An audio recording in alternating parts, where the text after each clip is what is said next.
Hello? Yeah, how you doing? I might have apologized in the past, but I want to apologize again before I talk to you. I'm sorry for my past behavior and how I've spoken to you in the past and all that. Emotions were high. I just want to have a civil conversation with you today. I appreciate the apology, but I have nothing to say to you. I have nothing to say to my mother-in-law. I've closed that book, and I want to keep it closed. I completely understand. I've heard that a million times from people. It's nothing new to me. But I think you just might want to hear me today, okay? Because your son's only got 2 grandmothers, and he only sees one of them. And you got one over here that's really hurting.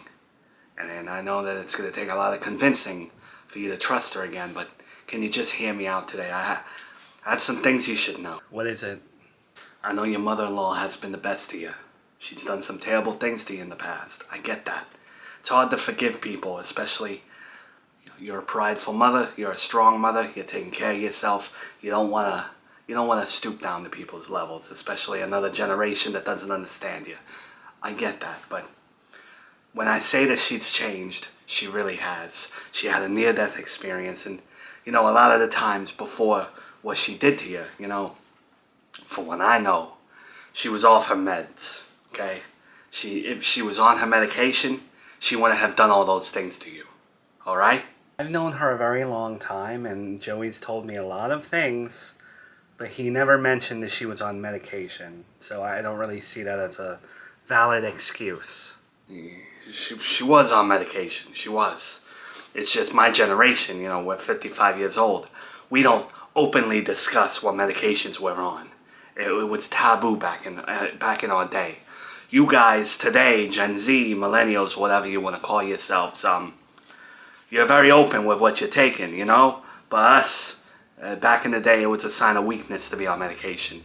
She's on a plethora of medications now. And if she had been back in the day, maybe she wouldn't have tried to poison you. Maybe she would have liked you a little bit more. Maybe she wouldn't have had these mental issues causing her to stand up at your wedding and all that. Calling child services and welfare checks, all of that BS. Okay, if you don't mind me asking, what medication was she on? What were the name of these meds?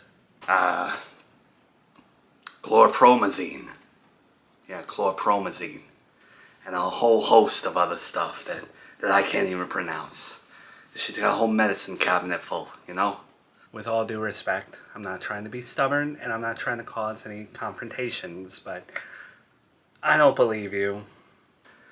I know you're like a hero to some people, and you like to keep that image, right?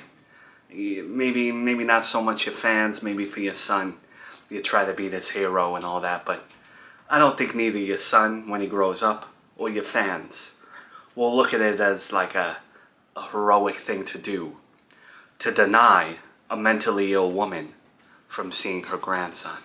She's mentally ill. You know what I mean? And you're stopping her from seeing family, the only family that she's got. For my own safety and my son's safety, yes, I'm no longer allowing Mill to see him. And that's how it's been for a very long time. And it's not like I'm doing these things unjustified. I think I have plenty of reasons why I think it's unsafe for us both to see her. I really don't see myself budging on this. I feel really strongly about it. It sucks that my son doesn't have a second grandmother.